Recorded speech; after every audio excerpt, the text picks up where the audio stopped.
Welcome everyone to the very first game of the Super Marauder Brothers Invitational, and this is our first game on Starcraft Plateau. This will be a special PvP, and what's so nice about this map is because you don't spawn on the same side. You normally are going to get long games, and especially with these cross positions, we just might see that. It's really easy to get that first and second expansion really quickly, simply because of the far positions. Now this is a PvP on this map, and that's something that you rarely see on this map, so it's going to be quite interesting to see what strategy they decide to go, because every strategy, it seems to be very, very good, especially against another Protoss. You can either go 4-gate, 3-gate fast expansion even works, and on this map you might even be able to get away with a faster expansion. It looks like that Sheets actually does not know that you can that your opponent can't spawn on the same side, so he's going to do a quick scout, and he's actually going to run across this green probe, and it's going to take him a little longer to find his opponent because of that. Now, whether or not that's going to hurt them, I doubt that, because he did send his scout at the 10 supply right after that pylon finished, which seems to be standard for the Protoss player. They seem to like getting that scout off early. They want to know what their opponent's going so they can react accordingly. And it looks like both players are getting their gateways. However, Green is opting to get that assimilator at standard time, so he will be able to start his gateway technology just a little bit quicker. And I think we're going to see some 2-gate aggression this game, which is kind of unusual simply because of the vast distances we see here. So I'm not sure if this is going to be the greatest move for our pink player Sheets. We see the scouting probe has seen him, but is opting to continue to go down to the south position before returning home. I don't know if that was a mistake on him, if he totally forgot about his probe to send it back to keep on scouting. We do have the green probe going down now, and we do have some lag. We have continuous, we have another pylon going down, we have that gateway going down, and finally we see a assimilator going down. So maybe he just wanted to get a few more zealots out before he started that cybernetics core, which is kind of odd build order. We will see if he might get punished for it later on, or if it will actually help him out in the long run. We see cybernetics core coming out now. We see that Green will be able to start up that warp gate as well as a sentry right away. And he's actually opting to take his second assimilator quite quickly, so we might see a lot of tech this game from Green. Whether it's Void Rays or Templars, we'll have to wait and find out.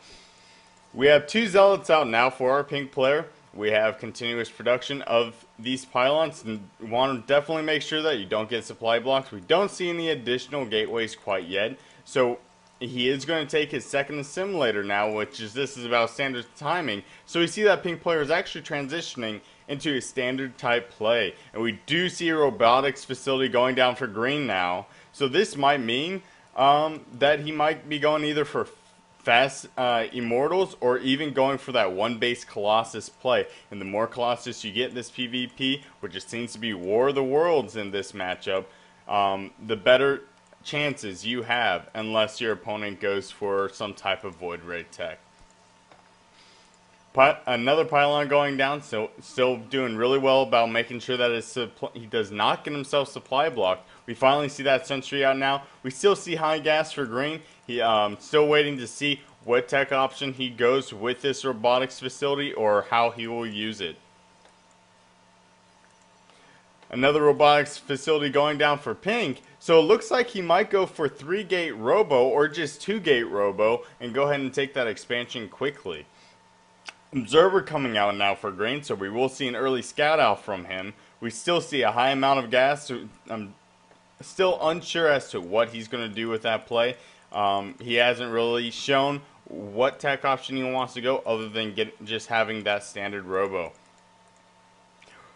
We see Warp Gate technology has finished for pink. He is going to get that 3rd gateway, so this will be 3-gateway robo play, which really means that he wants to have aggression early on, otherwise it will hurt him in the long run for not getting that expansion up. Still quite surprised that these players have not secured their natural expansions, for it is so easy with these vast distances. All you need to do is just put up 1 or 2 cannons and you are set, because even 4-gate aggression, because of these distances, takes so long to get over there unless you put that proxy pylon up. And that's where you just have a simple scout off to make sure that you know that it's not going to happen. We see an observer going across each other in these pathing directions, and they're both going to head towards each other's base and see what they're going. And they're going to be pretty shocked to see that this 3-gate robo is actually the counter to a fast Colossus. All you need to do is get 2 or 3 robotics, 2 or 3 immortals out, and just target that target the Colossus, and it takes him out quite quickly. We do see that his first thing out of the robotics facility from green is the immortal, and we also see a robotics bay is finally finished. We will see that fast Colossi, as I had mentioned before. We see a cannon going up now. Not sure as to where it is, actually at the front, so he is worried about a DT rush, or at least a proxy pylon sending in some men as he leaves, which I really think if he wanted to have that pylon there, he should put it in his mineral line, because warp prisms are still a valid threat, as well as any type of drop with the warp prism. We see Twilight Cancel coming down. This is quite unusual, especially with seeing the robotics facility. He is going for a very heavy tech, so he'd be low on units. This might be difficult for our pink player to hold off. We do see sentries at the gate, so it might bait him some time if he notices his attack. And here we might see an engagement. Pink is waiting. He's waiting for his probe to get there and put down that proxy pylon. We don't see an additional immortal waiting. This is kind of an awkward timing push, because he did not push with that second immortal. And our green player actually doesn't have a lot of stalkers for our immortal to do damage to. First Colossus out now, and he's opting to actually come back home. Or no, he is just waiting just a little bit longer. We see green has this. This might be a good time for him to engage if he can start targeting that Colossus first. But no, he's just going to walk on by. I don't know if this is a good choice by our pink player. He is force fielding it off. Great idea. However, once green player gets back in here, because of this massive unit, he's able to walk over those force fields. He's just going to walk on up. This might be bad for green, or this could pay off. And no, he is not sending down his units. He's kind of sidetracked by trying to get his workers away, and they are just starting to engage. We see that he's trying to take down the Nexus. He is not wanting to engage green because of this Colossi. That is a very scary unit. However, he needs to get rid of this robotics facility before another immortal pokes out, because this will be extremely dangerous, especially for all these stalkers. And look at that engagement. I actually thought pink was going to do much better. However, he is losing all of his units, and now with a huge food deficit, with the units lost tab, we see that pink is nearly behind by 1,000 units lost. However, because green lost so much economy, he is down to 13 workers. That's half of pink's economy. He can easily take an expansion as long as he makes sure to continuously make units. And we do see units were made in the beginning. I think he needs to retreat all those units right now. He's going to leave 4 behind. These might be picked off, and that's going to be a huge loss for pink. And I think green might be able to get back in this game simply because of these units being out of position. He will not have the amount of units he needs to defend. We do have Thermal Lance just about to finish, and this is going to be huge for the green player because he can just bait units and kite them all day, but he does need to start being aggressive before this Nexus gets up, because once that Nexus gets up, I think it's going to be extremely difficult for the green player to get back in this game. Here we go. We see him going across the field right now. It's taking so long to get over. He might just have enough units to hold this off, but no, he just has an immortal. And now he's warping in 5 more units, but this might still be hard to hold off for him, because we do see 9 units from our green player, but he needs to engage as soon as possible. He needs to outrange those cannons with that Colossus and just start pestering the pink player, because once you're in a lead, if you do not If you are behind, you need to start pestering your opponent. Otherwise, he's going to have a really easy time to macro up and just annoy you. And look at that Colossus. Big blunder by our green player and losing that Colossus for no good reason. We have his second Colossus just about to finish, but that was a huge hit on green, and this is going to be really hard for him to get back into this game.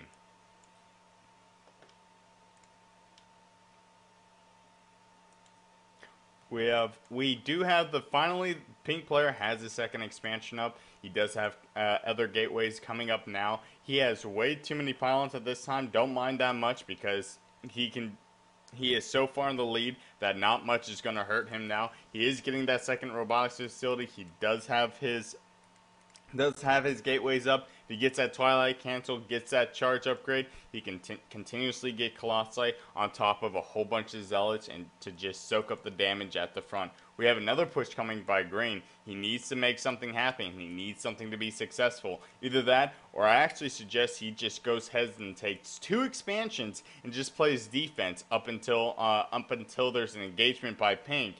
Or maybe he might allow him to macro up as pink macros up, because that seems to be a common mistake among people who are ahead. They don't keep pressing their lead. They don't continue to keep on expanding. They don't continue to do things like pressing their army advantage, pushing forward, and then retreating, just seeing what they can get away with. And that's a problem that both sides seem to have, either in the lead or behind.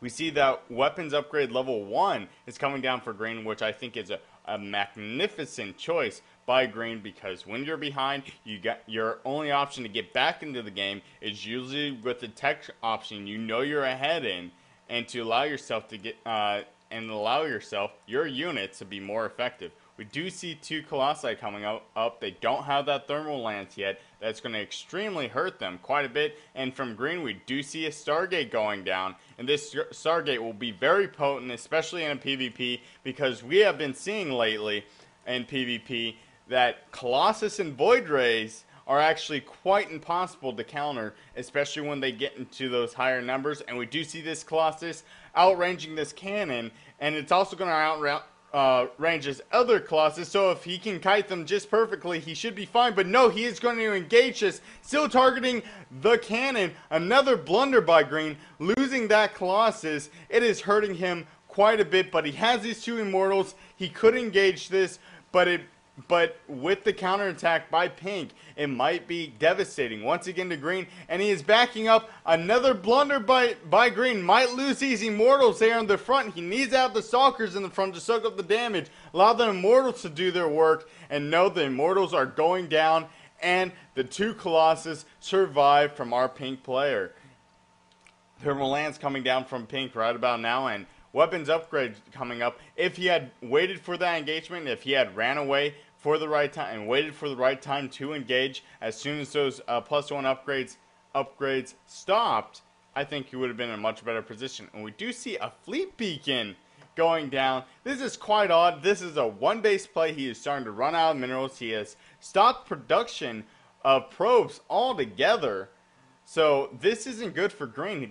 At this point, he is all in. Even with getting this Nexus, if he doesn't start making more probes, our green player is now in an all-in strategy. And that's not a good place to be, because normally what happens in an all-in strategy, if you don't get something done, you are going to lose. And we do see cannons finally going up because he is worried about any behind pressure, which this is about the time that you want to be looking for delayed DTs, because delayed DTs, as you know, hurts so many players. It gets so many people back in the game simply because people forget about that mid-game detection.